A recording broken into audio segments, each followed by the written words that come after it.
Yeah, we're live. All right. Hey, there you are. Yeah. Well, obviously, I'm not Greg, but this is John. I am here. John. Last yeah, time you're I John. checked, Yeah. I was John. Yeah, I am today. G'day, everybody. Big surprise today. The boss is out in the field somewhere, and we're going to bring him in, but Lloyd is going to sit in the hot seat. Now, get this with Wirecast, fantastic. So I'm actually on a houseboat in the middle of the Pittwater in the Northern Beaches in Sydney, Australia. Greg is out in Cronulla somewhere, way down the other side of Sydney. And Lloyd, Right. you are... I'm in Muskogee, Oklahoma, USA. So, there you go. So yeah, so Wirecast is... and it's working good today. You know, yeah. Greg was going to be here, but he was talking to the president the other day, and now it's, you know, who knows? He's maybe on 14-day isolation. Who knows? Serve him right. Yeah, well, you know. That's great. So what's really interesting, Lloyd, about it is that I can see the way Wirecast has put you in. You're right. like a different shape to Greg. I mean, you know, Well, you're a I got different more hair. size. Yeah, you have. You've got Yeah, more hair, yeah. and So, it's fantastic. And I can see the other screen, but it still works beautifully. It is working well today. So yeah. anyway, from wherever you are, folks, welcome to the show. This is OzByDrone. And we've got lots and lots of great stuff for you today. And Greg's going to tell you all about where he is and what he's up to. Come on, Greg. Come on in. Tell us what you're doing. Okay, hello everyone. Thank you and welcome to downtown Cronulla. We're currently at a place called Green Hills. Let me get the hat up so you can see the face. No, you don't want to see the face. We're at Green Hills today, and this is a place that's been disputed for a long time in terms of drones. Now, we're going to go for a quick walk. Come with me. We're going to go for a walk.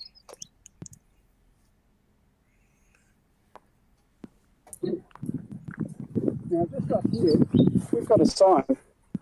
Now, I'm going to see if I can get that up nice and close, and sorry about the bad camera work.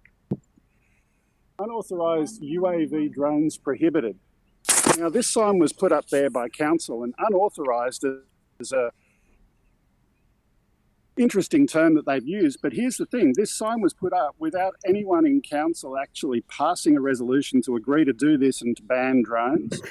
There was no budget to go and put these signs up. No one approved doing this of any kind at all. Now, council does have the right to regulate the use of its land, but it doesn't have the right to do that without council actually agreeing to do it. So all of this stuff's been done without council approval, without council authority. Now, they originally said that CASA told them to do it. So we called CASA and CASA said, no, wasn't us. Then they said, Air Services told them to do it. We called Air Services and Air Services said, no, it wasn't us. So with all this going back and forth, it's been over 12 months since I first raised this with council, and I'd had enough. And it's glitching. So, yeah. Well, while he gets back to where he can do his thing, I guess we could start the news if our producer's ready. And I can't hear you. Why can't I not? Now you can. There I am. Yeah, I can hear you now. Hey, this is new, guys. It's the first time I've done this. So let's get right into the news. OzByDrone News is brought to you by AirData UAV. Is your drone healthy, or is it about to surprise you on your next flight? Don't wait to find out. Discover under the hood information and review early signs of problems before you take off again. Use discount code OzByDrone20 for a 20% discount. Link is in the description. That was perfect, Lloyd. Yeah, well done. I read it. Fantastic. I'm going to say well read. Well read. Well read, Beautiful. yeah. Thank you. Our first news is, well, let me just go ahead and read it.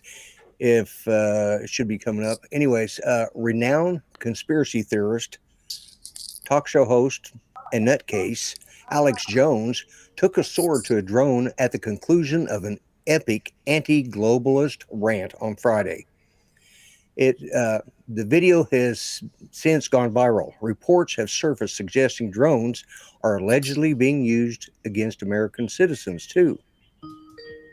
Playing games is psychotics, and it's the sword of truth that is going to slice through the lies. And our declaration that we are in charge of this planet, your technocracy is dead on arrival. You understand that? We are in charge of the planet. We'll defeat you and your goddamn robots. You understand that? Oh, man. I love America. As I said, nutcase. Maybe he'll get coronavirus too. Well, unfortunately, it hasn't been working like it should. Not all the right people are getting it. Unfortunately. Unfortunately, yeah. Pardon me. Yeah, Okay. I suppose it's just a beat up thing, you know, but in a way, his news story and taking a sword to it, there's a lot of people that go, yeah, I mean, it was a lot of fun, and it really doesn't do any good. I mean, a lot of people know he's a nutcase. The show is meant to be like that. Yeah, But, you know, it's interesting how it dovetails into the problems that Greg's having at the heliport, where a sign goes up before anyone asks the question, you know, can they fly here anyway? What's the problem with it? and let's just put the sign up anyway. Let's just take the sword out and knock it down first. And Yeah. you know, we know what's going on there. So it's a shame to see it, but you know, there's one born every minute, Lloyd. Well, exactly. And I will admit that we do have some, you know, he's far right wing. He's an extremist over there on that side. And it's just the nature of the beast, you know. But anyways, he's fun to watch if you just want some cheap entertainment. Yep. But anyways, yeah.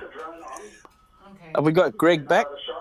I think actually Greg may be coming back because everything can't crash on his side. So Okay, let's rock into the next story, Lloyd. yes, all right, okay. 12 months ago, Storedot successfully fully charged a two-wheeled electric vehicle in just 5 minutes. Today, the company is launching its technology for the drone industry by fully charging a commercial drone in 5 minutes. This system could make fully autonomous drone operation a reality when paired with a drone docking system.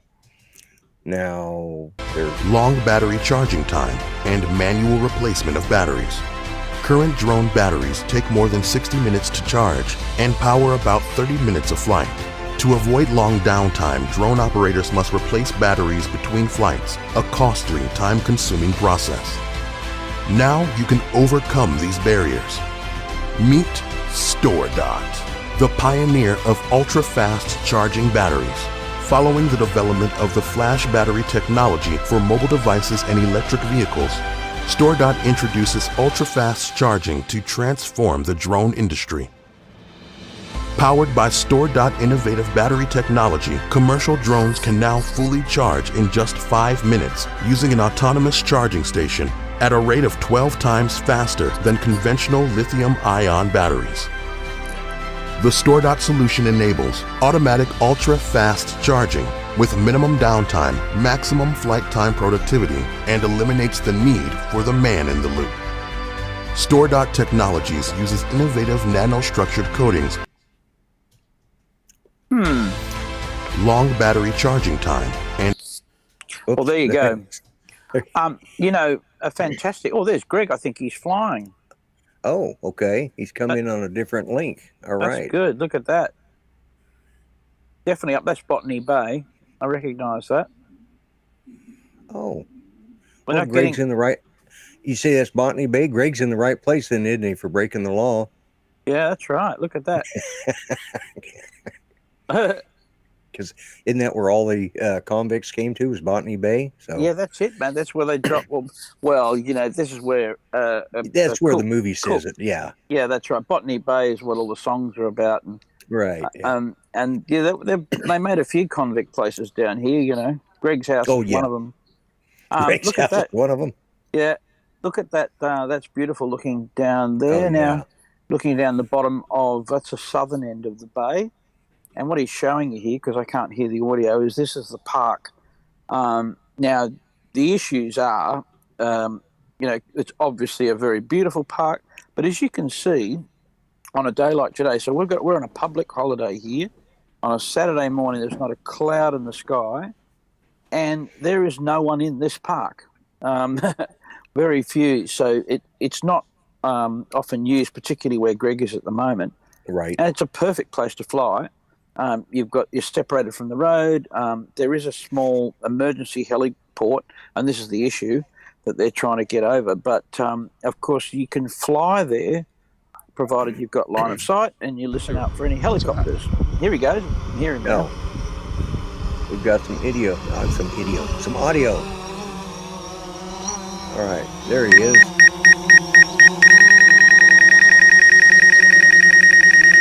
There is our roving reporter. There we go, on the ground. Okay. On the ground. So we lost the iPad. Don't know why that is, but I'm going to talk over here using the drone camera instead and hope that the audio is working. Yes. It is Now, working. as I said before, or I was trying to say, my challenge is this sign over here says there's no drones permitted, and supposedly this is under the Local Government Act. Now, I got a problem with that because that was never passed by council. It was never endorsed by council. Some bureaucrat just got it in their mind one day that they thought this was a good idea. I disagree with that, and that's why I've been lobbying council for the last 12 months and longer. And this Wednesday, if all the planets align, council's coming down here for an on-site meeting to discuss this on Wednesday. So call me Dash if you're available on Wednesday, and also Gary, a couple of the local residents, you're welcome to come down as well. And anyone else who's tuned in who's in the Sydney area, let's come down and let Sutherland Shire Council know that this is unacceptable. Anyway, I'm going to sign off now and get back to the studio, and I'll see you in a little while. Back over to you guys. Well, thanks, Greg. That was good, and that was his point of doing this, was to prove that, because we all know he's been fighting this for quite a while now. Yes. Well, he said over 12 months. Also, because normally I just send a message to Greg, but I'm sitting in his seat, as you guys notice. So thanks, shout out to Wayne King for the $10 super chat. Greg Thanks, appreciates it. Maybe he can buy him a good iPad. Yeah, that's nice. We get the check going a bit better once you get with the money. Exactly. Interesting too, Lloyd, about the situation with this. It could be as simple as someone's there, they've got to make a sign up, so they sit in front of their computer, and there's all these little widgets or drawings that you can add to your sign. Yes. So you say, oh, look, there's one for, no dogs off leash, and another one for no littering. There's one for a shark. Better put that in there too. Oh, look, here's no drones. I'll just drag that one in there. And they put it on. They're just making up the sign. This is a don't do it sign. And so up it goes. It could easily be that simple. But actually, I've got more an idea that there was a move in council to ban drones out of their park.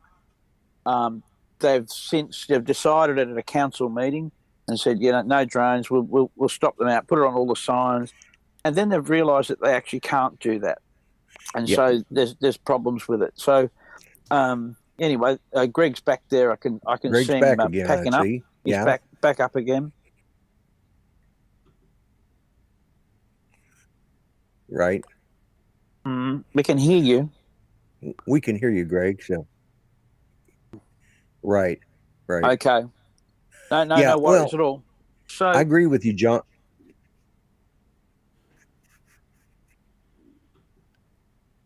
We'll pass it on. 4G's died. Yep. Your signal went off. Yeah, we got the flight. We got the flight. Yes. We got the flight. No, we just got we were looking at the vision, and we got the audio at the end after you landed. Yeah, we got that little bit. We were just bagging your flying, basically. That's all we were doing. Yeah, we were just, No, we didn't. Well, I was making mention of this Botany Bay, which you're breaking the law, so that's a perfect place for you to be flying. With all the rest of the criminals. That's where Lloyd thinks they brought all the criminals in. So, that's the way the old black and white movie is. Oh, there he is. I saw him there for a second. Oh, no, he's out. It's back to you. Yeah, he's gone now. Problem. So listen, let's go back to our news story about the batteries. Yeah, that was fun. It was.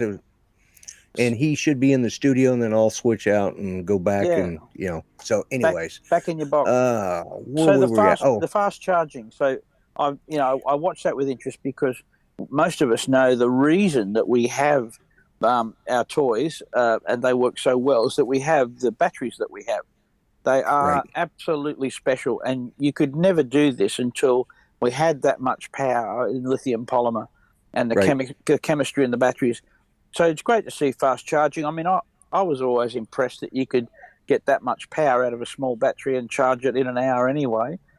And we're all very nervous about charging batteries fast because I'm sure you remember, Lloyd, the very first lithium polymer you had, they said, watch this thing, stand by it with a fire extinguisher while you charge it because it can catch fire, it can explode, and they can.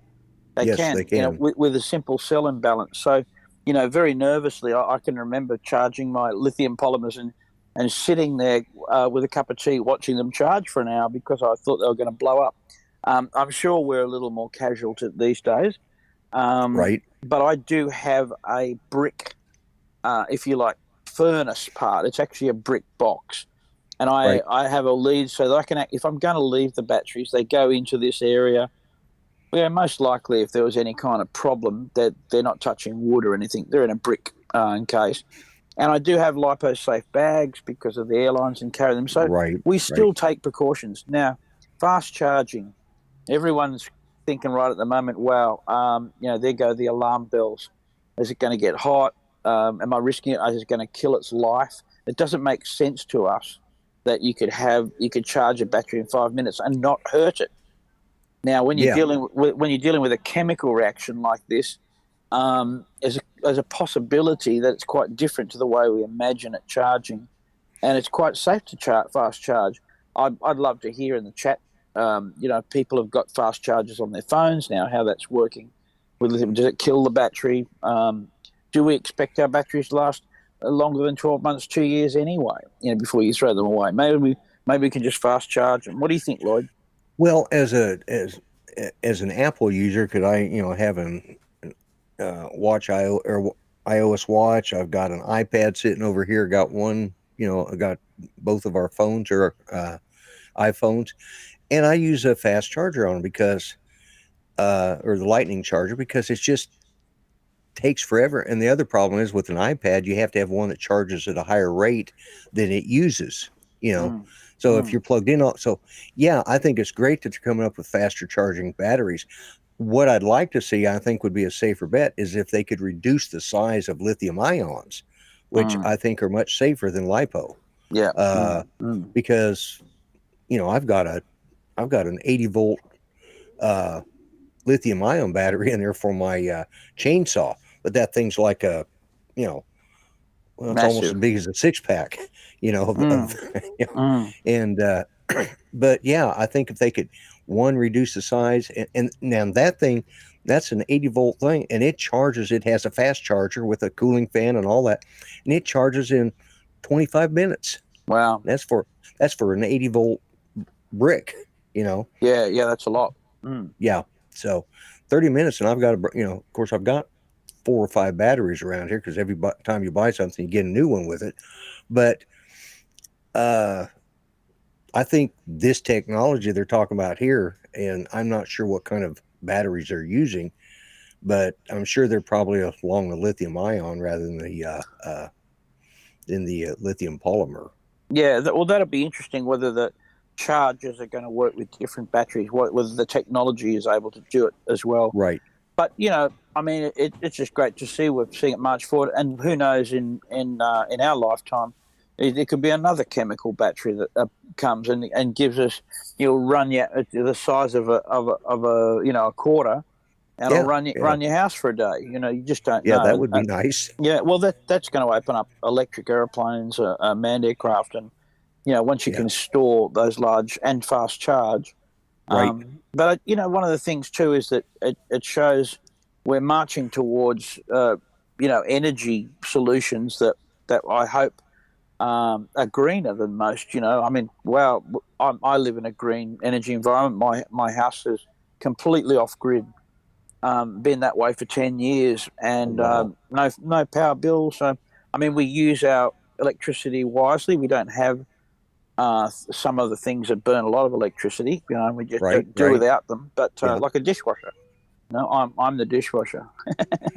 So I've got one, and it doesn't work, so it's me. Yeah, that's right. Well, dishwasher, it is one of the luxury if you've got solar, and if you've got enough solar. Anyway, let's move on. Yes. Okay. The next one is rescuers used a drone with thermal imaging to guide a fallen hiker to safety north of Devil's Punch Bowl State Park. Mm-hmm. The park is in a flight exclusion zone. However, rescuers were able to use common sense and acknowledge the greater good by using the technology in this life-saving flight.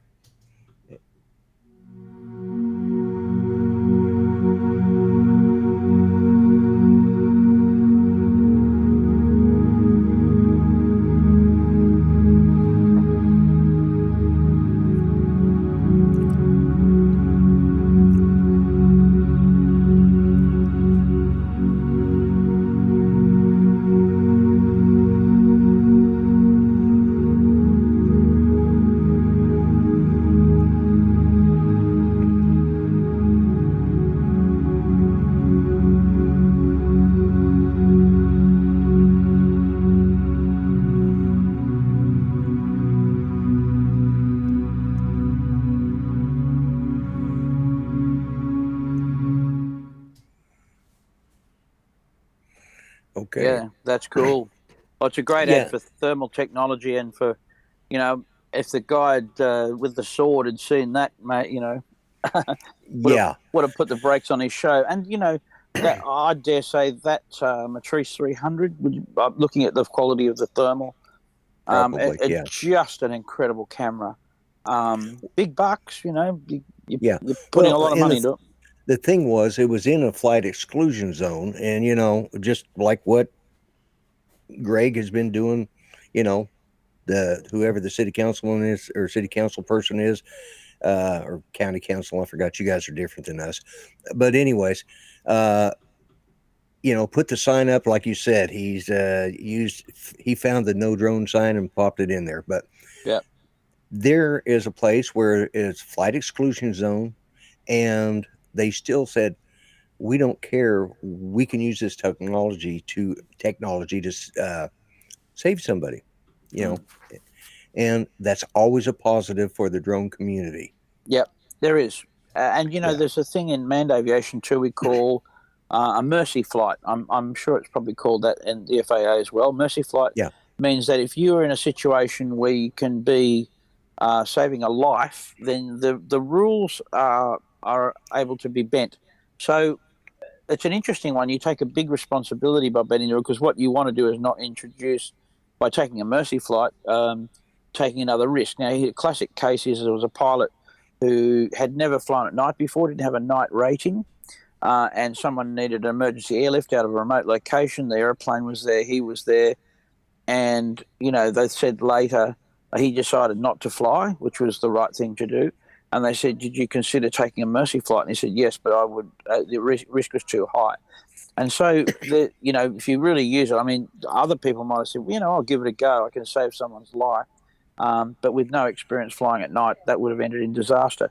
And speaking about flying at night, one of the things that I'm not sure whether that was night thermal, but I imagine it was night thermal.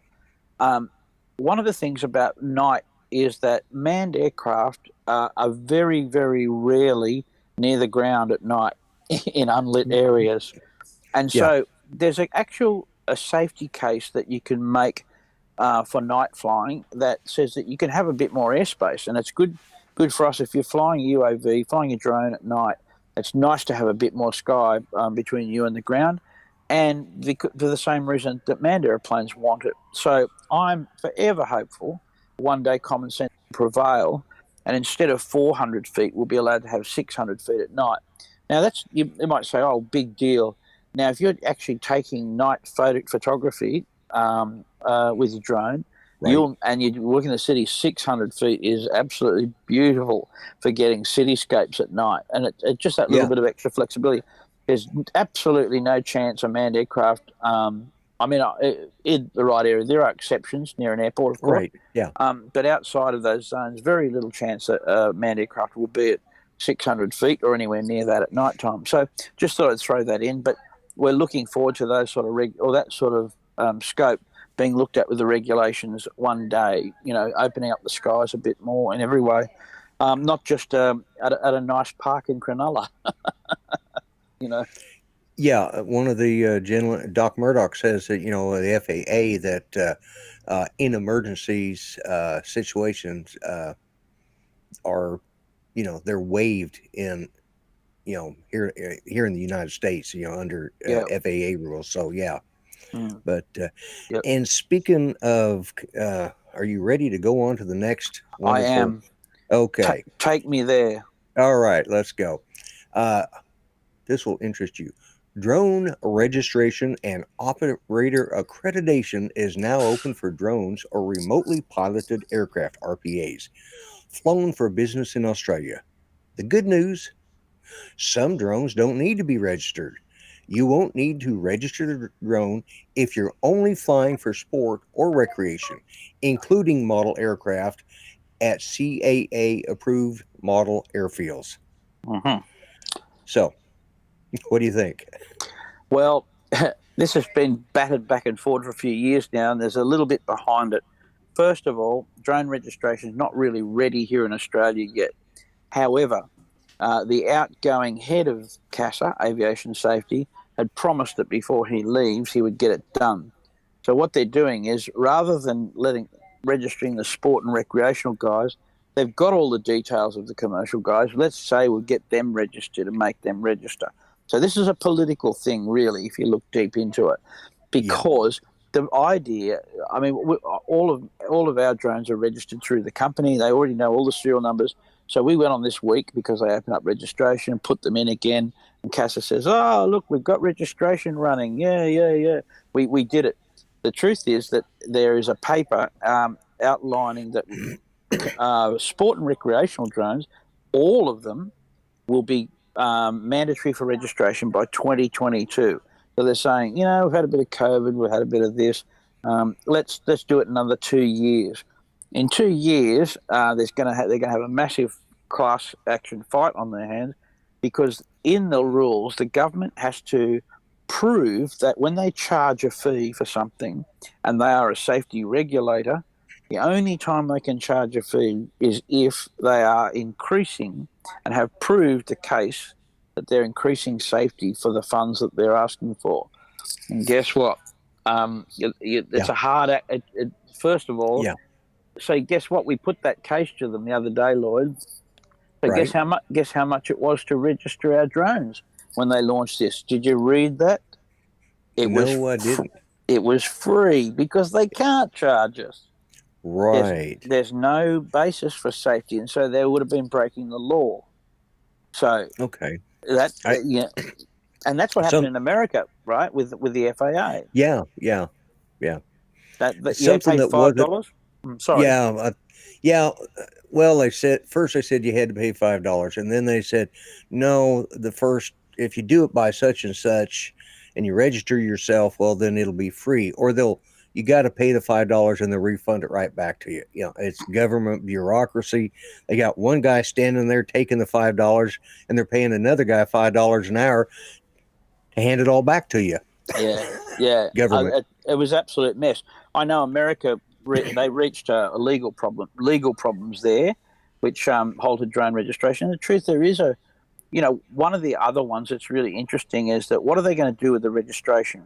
So if you register it and you say, well, that's so we can track it, or that's so we can fine you if we need to, or what's accountability. Now, there's an argument for registration, because we register our cars and we have driver's licenses and all of those things to use the road, in agreement of using the road. Yeah. Here in Australia, and I believe there's certain laws in America as well, it's not legal to track a person without their consent. With a GPS tracking, you're not supposed to have a consent. I think the law has other powers, particularly in America, where they can if there's suspicion of something. But here in New South Wales, you can't use a surveillance device. Now, so that'd be interesting if they wouldn't be able to use that information if they did. But, of course, this is that's what it's coming down to, being able to track and trace, and that's what it's for. So they've got that hurdle to get over as well. Yeah. One of the things that was in that story, and all these stories are on Drone Book after the show, they'll be automatically kicked. One of the things that I thought was nice of them to actually state in the rules, you also don't have to register your drone that you're not going to fly. Like if you're not planning, you got an old drone sitting on your shelf, they wrote it in the rules. You don't have to register that drone. Yeah, that's right. If it's not going to fly.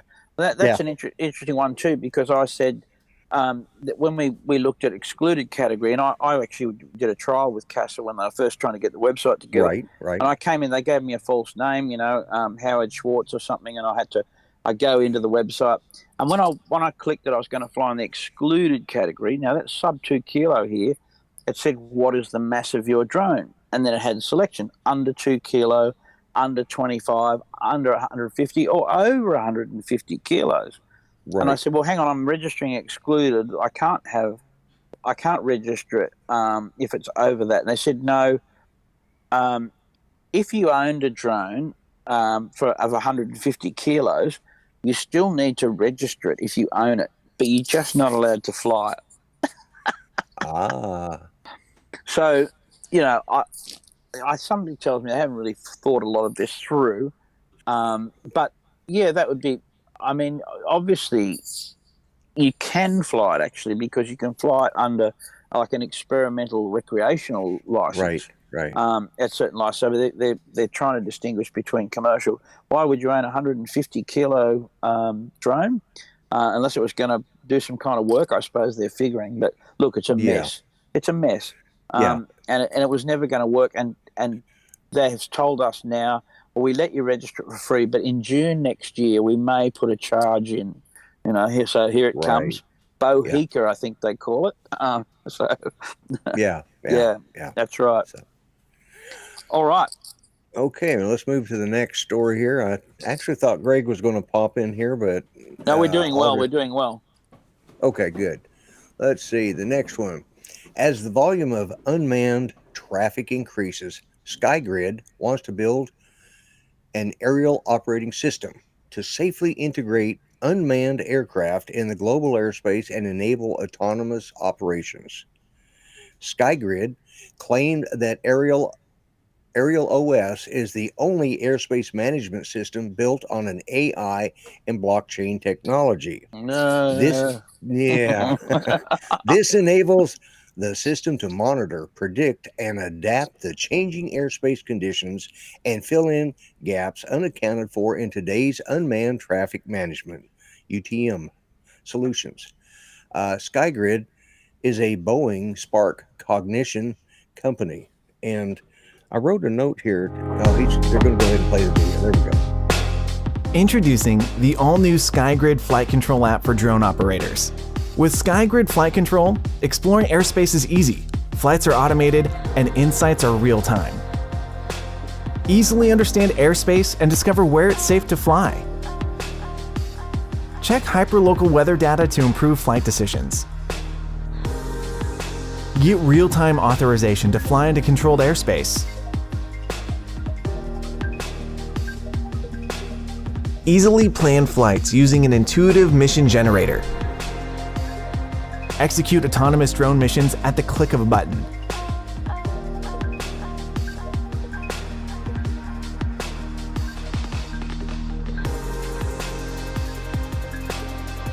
Select custom targets to lock onto and track using AI computer vision. Automatically recognize objects in real time, including people, animals, vehicles, and more. SkyGrid Flight Control. Try it today.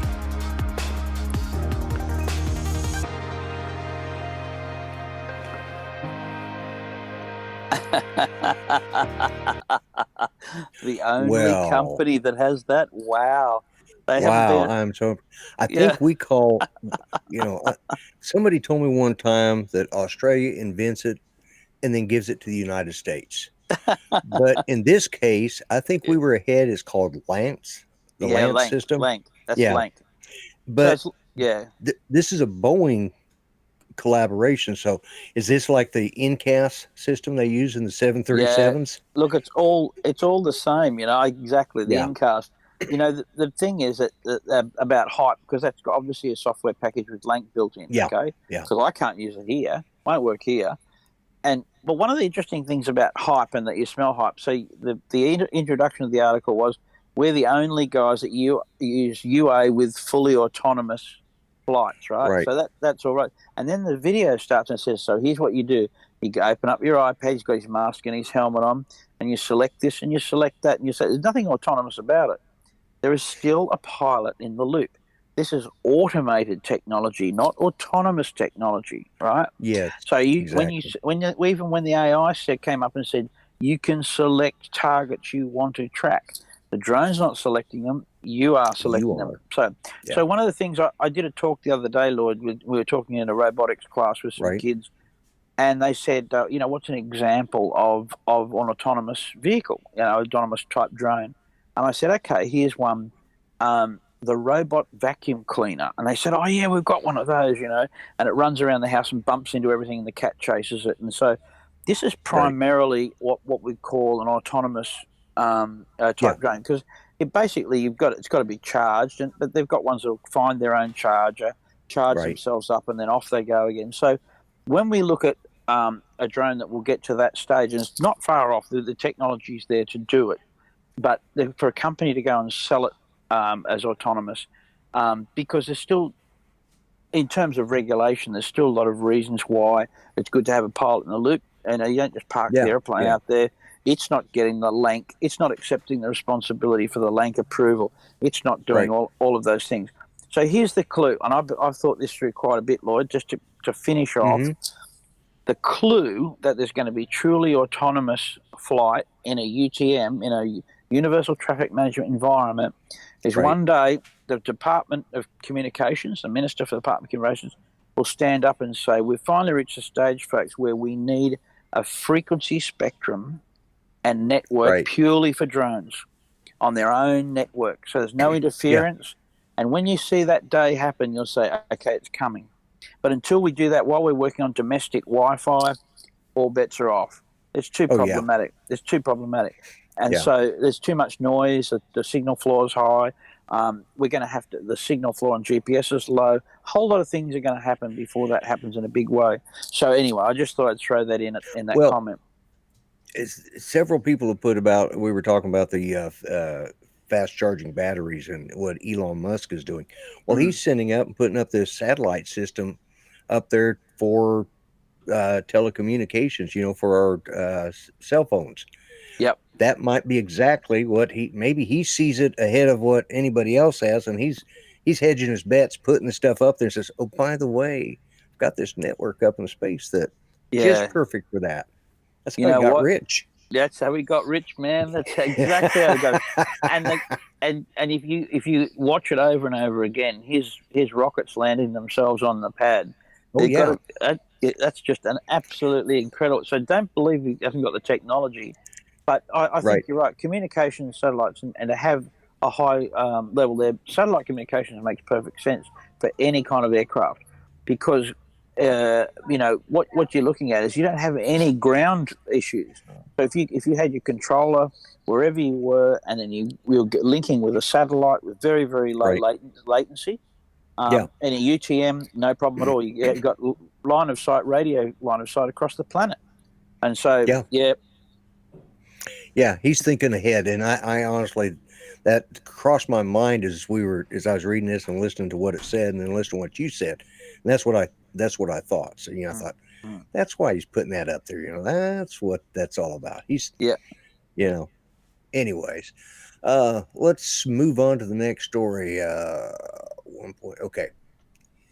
UPS Flight Forward is UPS's wholly subsidiary drone airline, and it has been judged outstanding according to Fox Piloting Award criteria, establishing a drone education program available to all employees, demonstrating a culture where female colleagues are encouraged to become certified drone pilots, and including women in the total number of certified drone pilots across the organization.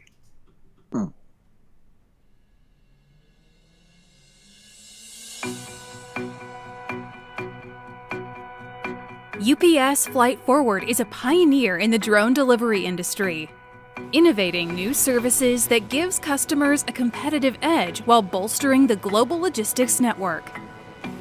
Established as a UPS subsidiary in 2019, UPS Flight Forward earned the Federal Aviation Administration's, or FAA, first Standard Part 135 U.S. Air Carrier Certificate.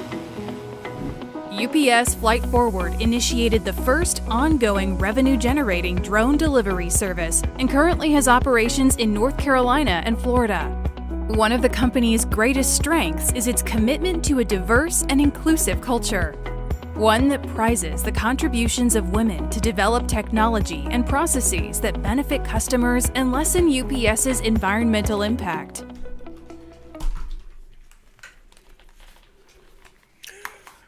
And we're back.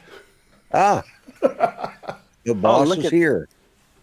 Okay. My producer's going and putting me back into the studio, but I look a bit funny until then, but it's okay. Hello, everyone. Sorry I've been out in the field, but let's finish with this story first of all. So the UPS story. It's a great story. Really good. I'm just thinking that's more women drivers. on the road again. You know, Don't go there, Lloyd.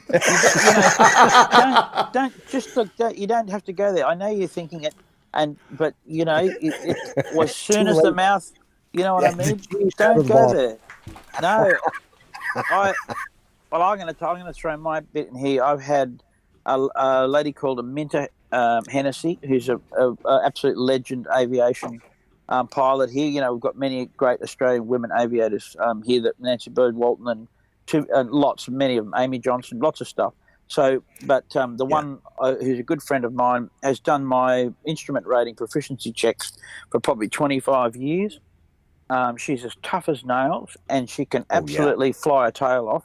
And you know what? In terms of, I watch her fly, and I watch her as an examiner as well, pretty closely, being a teacher myself. And there's a lot, about multitasking, and women will tell you they multitask better, and I got to agree with her in some ways.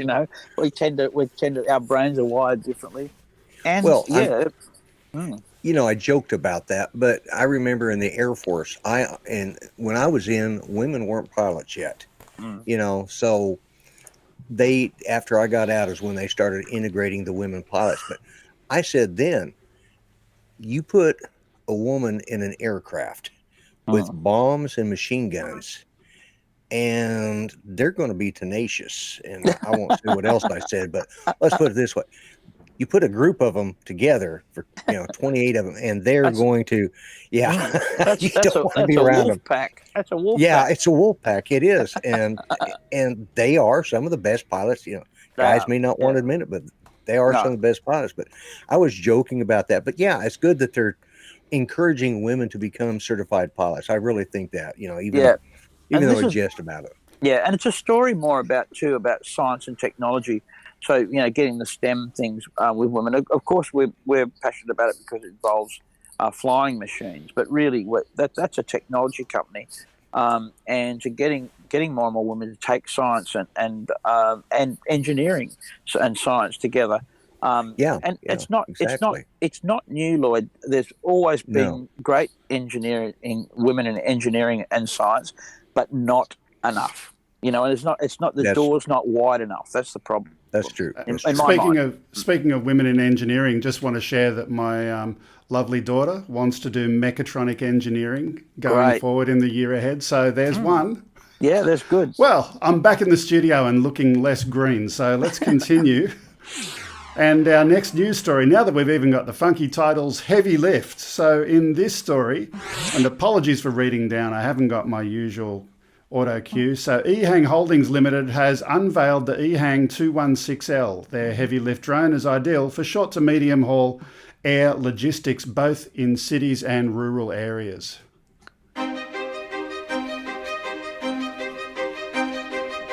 Thanks to the development of autonomous air technology, logistics is becoming automated and green. The Ehang 216L we're launching today is born for modern air logistics that requires more convenience, safety, and sustainability. It boasts a payload of 200 kilograms, fit for short to medium haul air logistics in both urban and rural areas. Consistent with Ehang's core product concept of interconnection, autopiloting, and centralized management, it employs a multi-role. Now, I'm just going to pull the volume down there just for a minute because I'm watching John laughing in the background. Yeah. We had the discussion about the word autonomous and automated. Yeah. And what you can hear there is you saw three guys watching screens flying it. And so it's automated, but it's still being managed by human interface. But you know what? Look at that thing. That is just magnificent as looking at an aeroplane. I mean, look at it. Can I have one? Oh, man. Look at the size of it. They're walking under the props, for heaven's sake. Yeah. Look at it. It's beautiful. I was just having problems with the name of the company, heavy lift, short, medium. My mind went somewhere else with this story. I know. Lloyd. He's old. Yes. You're too old for that. Oh, okay. Ehang, of course, have got air mobility vehicles that are carrying two people now. Yeah, absolutely. Yeah. And they're magnificent. I would say that they are well placed to build an airframe that will carry 200 kilos very safely. I think it's probably been on their mind for a while. And in terms of you look at the motors that they're using and the technology they're using, they're building manned aircraft because they can see the freight market as well. And guess what? There's probably a great case for doing it that way. If you can lift 200 kilos of freight and charge for it in those sort of circumstances, and you can do it and you can prove a safety case, of course, then people get used to seeing it in the air. Remember, the first manned aircraft didn't carry passengers, they carried mail, and established the air routes throughout the world carrying mail. And then you went on a mail flight, or a female. Sorry, that's just a joke. Sorry, I just put it in there. But that joke didn't get off the ground, John. Boom, boom. It didn't. But, that's the way the technology was proven in the early 1900s. And today we're going to see the same thing again. You prove it by carrying freight, and people see them flying around everywhere. And after a while, you'll hitch a ride. You'll probably have some mail, some baggage with you. There you go. Yeah. Let's not talk about baggage, but let's move on to our next story. And this one... You also have a super chat from... We have a super chat. Well, you can put it on the screen. I did turn that thing on. Oh, I guess I could sign into that now. Yeah. Let's come back to... Sorry, go, John. I just wanted to say, even though we jumped back into the technology, it was a bit rougher. Lloyd did an absolutely superb job sitting in today, by the way. And Can I just say, he did. I was watching. I had my phone safely in a holder, and I wasn't watching, but I was listening, because, of course, I keep my eyes on the road. I was listening all the way back here. And absolute stellar job. It's Thank beautiful. you. I didn't even know he could read. I mean, it was just the whole thing. The whole thing impressed me right from the beginning. Thanks. For the compliment, not for the insult. Let's talk about BVLOS, and we'll get you to put up that super chat on the screen in just a moment. So, drone provider LBIT Systems recently completed several search and rescue UAS demos for the UK Maritime Coast Guard Agency over Wales, testing long-range flights in civilian airspace. The Hermes 900 fixed-wing drone flew several BVLOS missions over uncontrolled airspace, important to note, along routes approved by the UK Civil Aviation Authority. John, how can you have uncontrolled airspace with routes? Is that correct? Yeah, it's Class G airspace that we call it internationally. Okay, so it's still, even if there's a route approved, is that route then restricted for manned aviation? Yeah, when you're operating something like this, the aircraft is working in a restricted corridor, so the NOTAM goes out, and they wouldn't schedule manned aircraft into that area at all. And what they'll do is, and some of the things that we've learned is that if you take off from a military aerodrome, first of all, you're much better off working there because you don't get many civil aircraft in military zones, and the military know exactly where they're flying and what they're doing most of the time, and so they're quite they have a really good pace. And I noticed that I've been doing some safety cases here in Australia, and if you're going to test fly and you're going to start working something like that, don't try it at a civil airport. Go to the RAF or the military and say, and their airspace is much more usable, and you don't have to go through all the same risk mitigation because you're not mixing it with civilian aircraft on the runway. That was probably a military training field, just a guess. Okay. And lots of people flying it. Okay, very Lovely. Cool. That super chat, have we got it up on the screen yet? There we go. Oh, there it is. $5 from Zeb Meat. Great job, Lloyd, John, and Greg. Thank you, Zeb Meat. Anyone else earlier in the show? Yeah, Wayne. Bringing it. Wayne is our regular. Thank you, Wayne. Appreciate it every time. It really is nice. I thought he might have dropped out of the super chat today, but look, there you go. Lloyd's got it. Lloyd was up there. He's a $5 presenter, and I'm going to, That was just for the reading, Lloyd. That was great. Yeah, I know, right? Thanks. Yeah. Yeah. Look, let's just, we've got two more stories left, and they're both kind of related, but I'd like to quickly go back to Cronulla, just because, I didn't know what went to where, and I just want to tell the story completely. So really briefly, Sutherland Shire Council put the signs up. The signs, they didn't approve the budget for it. There was no council meeting where it was approved. Some bureaucrat just decided that, oh, I don't want drones here. Council never approved it. So on that kind of a basis, the Act says that the council may make decisions about how its land can be used. Not about how its airspace can be used, but its land. Now, you could argue, yes, councils can go and regulate about takeoff and landing and all of that kind of discussion. But they didn't do that. There was no council meeting. So those signs have been put there under false pretenses, and I wanted to go and fly there today to, as an act of civil disobedience against the bureaucrats, not against council, against the bureaucrats. And hopefully this week on Wednesday, if anyone is interested, I know we've got Gary coming down. I know we've maybe got Call Me Dash if he's available. John's going to come down. We're going to get together and we're going to sit face to face with Sutherland Shire Council, and they're going to explain why they think this was a good idea. And hopefully the outcome is going to be they'll paint over that little no drone bit. We don't want to have them go and put up new signs and spend more money, but it just needs to be reversed. Yeah. Are you going to fly when they're down there, Greg, on Wednesday? I'll bring the drone. Why not? Yeah, okay. Don't poke the bear. I'm going to bring a laptop with all of the airspace stuff on it, and I think you should have a look at part. We can bring along the part 101 in case they want a reference to legislation.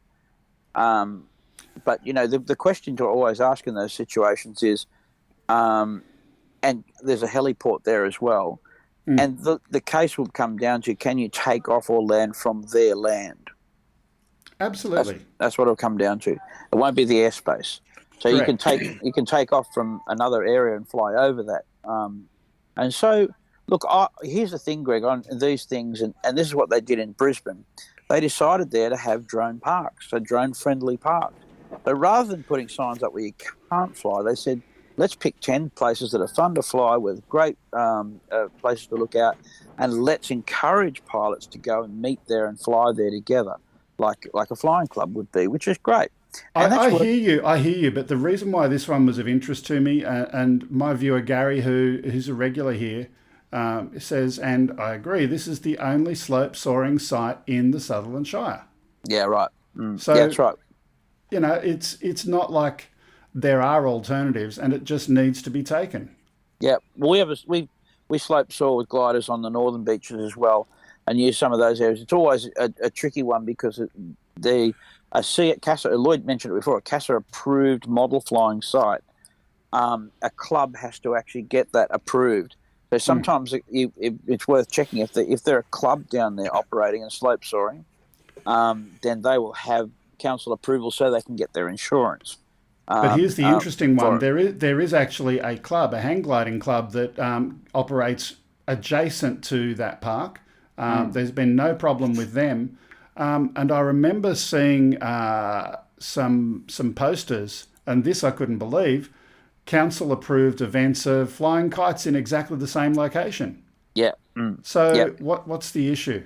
Look, they will argue a privacy issue and all that kind of stuff, because it's a park and the kids playing there and stupid things. It's hard to know,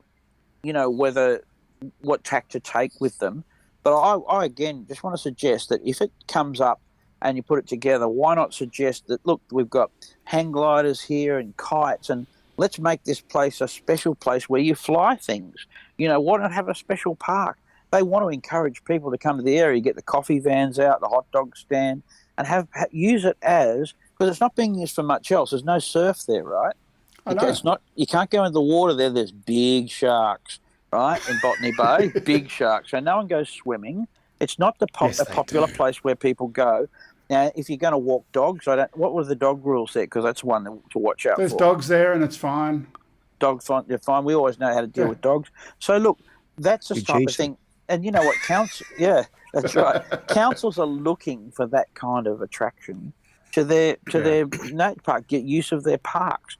and let's call it Air Park or whatever, like actually name the thing and say, and you know what, I mean, remember when I was in Seoul, the Hangang drone park, that kind of thing brings so many people to that location. Tell them to be the first council in Australia, because Brisbane's got the first council in Sydney to encourage outdoor activities of flying things, kites, everything. Let's put the whole lot there. We can manage drones around kites, hang gliders and other things as well. And you have everybody who loves to fly would go there, have their family picnics there, and you know what I mean? But the council would get a really good news story about it. And guess what? If you're the public and you don't like drones, then that's not a park for you. That's you know what I mean? That's not a park for you. Some people don't like dogs, so they won't go to off-leash dog park.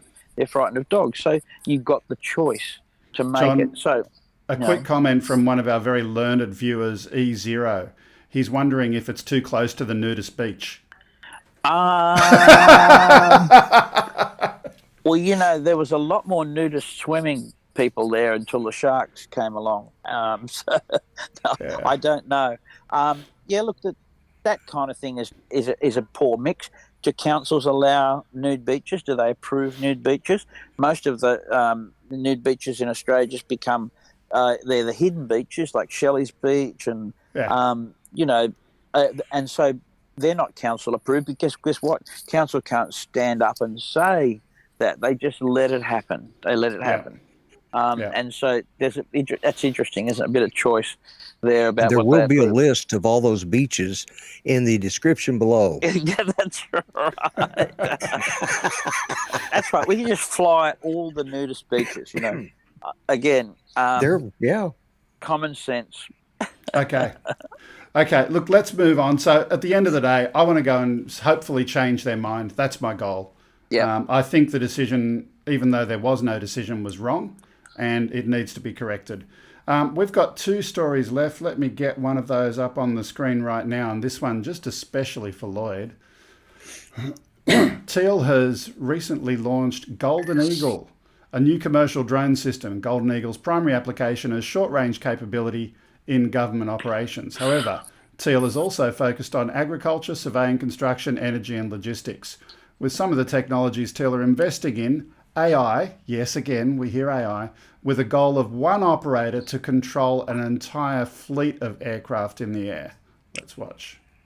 Proud to introduce Golden Eagle.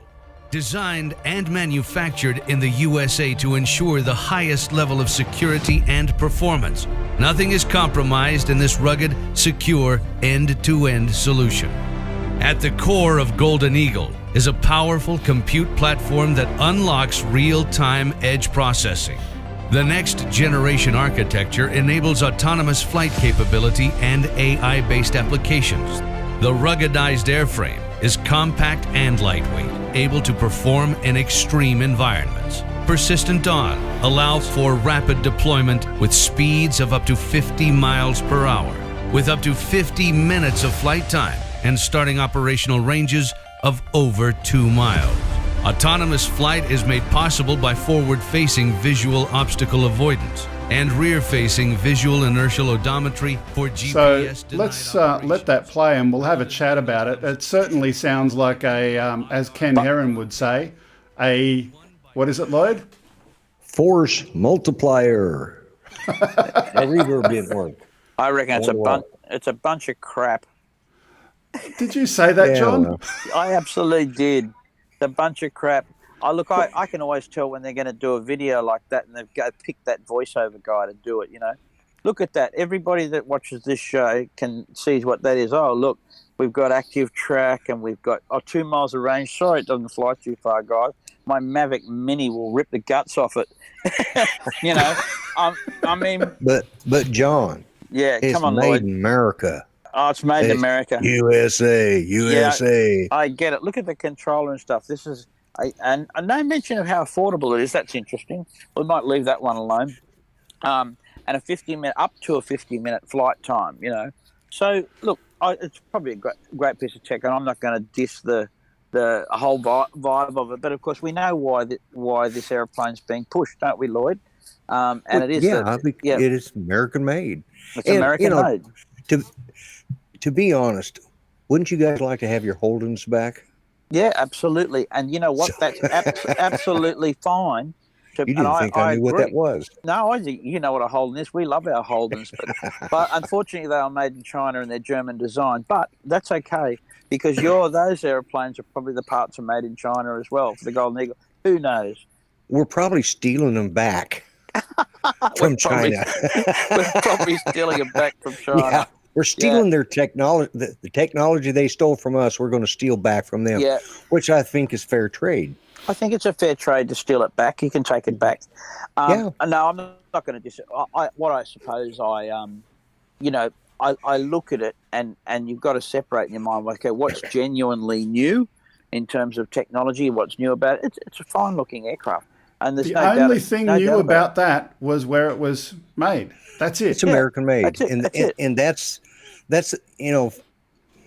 for most people, the average. Let's say from center to the our stuff to be fair. We're coming back on. We just had a little Telstra glitch. Thank you, Telstra. Right in the middle, my